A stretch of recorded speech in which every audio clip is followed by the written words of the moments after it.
Shalom, selamat pagi Bapak Ibu Saudara sekalian.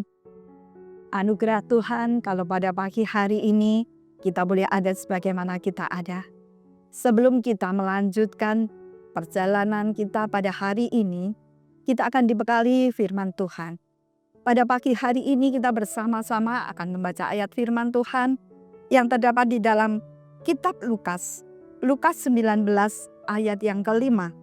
Ketika Yesus sampai ke tempat itu, ia melihat ke atas dan berkata, "Sakeus, segeralah turun, sebab hari ini aku harus menumpang di rumahmu."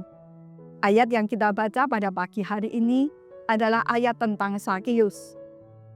Sebagian besar dari kita sudah sering mendengar kisah tentang Sakeus. Tapi pada pagi hari ini, kita mau belajar dari sisi yang lain, dari kehidupan Sakeus.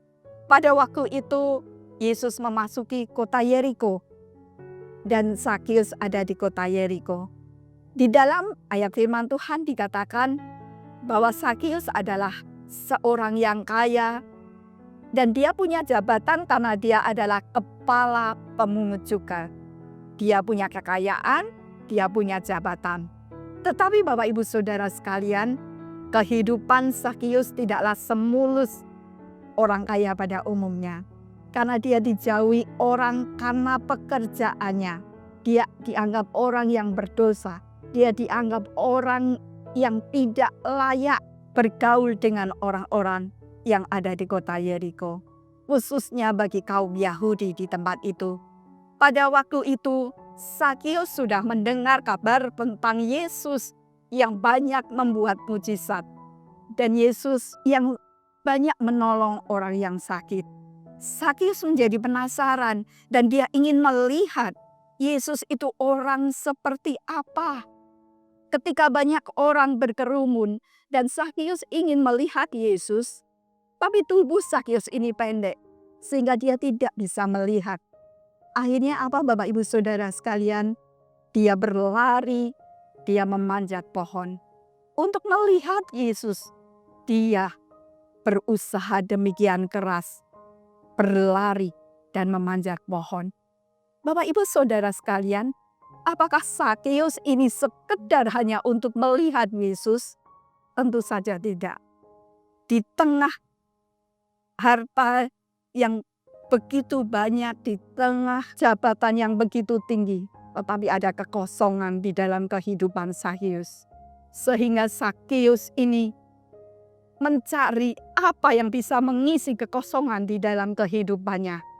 Dan pada waktu itu, Yesus melewati tempat itu. Yesus sampai ke tempat itu, seolah-olah tempat itu menjadi tujuan dari Yesus. Yesus kemudian ia melihat ke atas. Ini yang luar biasa Bapak Ibu Saudara sekalian. Kalau biasanya orang memandang ke bawah kepada Sakeus, tapi Yesus melihat ke atas. Banyak orang memandang Sakeus ini menjadi pribadi yang rendah, direndahkan, tidak dianggap.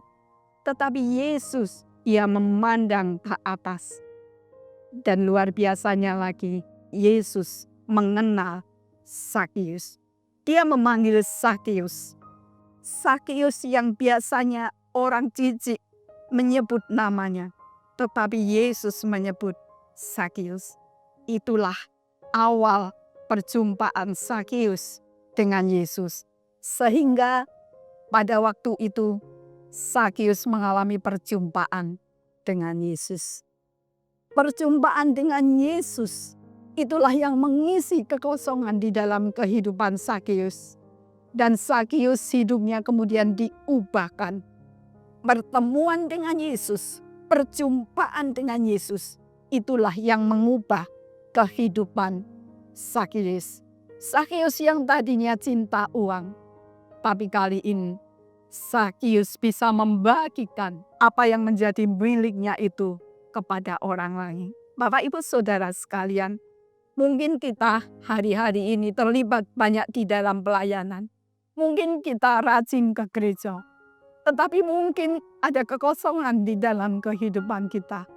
Mari, pada pagi hari ini, kita mau hampiri Yesus. Hanya Yesus yang bisa mengisi kekosongan di dalam kehidupan kita. Hanya Yesus yang dapat mengubah kehidupan kita. Jadikan pada pagi hari ini perjumpaan kita dengan Yesus yang akan mengubah hidup kita. Mari kita berdoa. Terima kasih Bapa di dalam surga. Pada pagi hari ini Tuhan, kami sudah mendengar firman-Mu. Biarlah firman-Mu itu Tuhan boleh mengubah hidup kami pada hari ini Tuhan. Dan mengisi segala kekosongan di dalam kehidupan kami. Terima kasih Bapa di dalam surga. Kami percaya Tuhan Roh Kudus akan bekerja lebih lagi Tuhan di dalam kehidupan setiap kami. Terima kasih Bapa, memberkati Tuhan hari ini. Apapun aktivitas yang akan kami lakukan Tuhan, kami percaya Tuhan Engkau bersama kami dan Engkau yang buat kami berhasil. Terima kasih Bapa di dalam surga. Kami mau berjalan bersama dengan Engkau, di dalam Engkau dan bagi kemuliaan nama-Mu, di dalam nama Tuhan Yesus Kristus. Haleluya. Amin.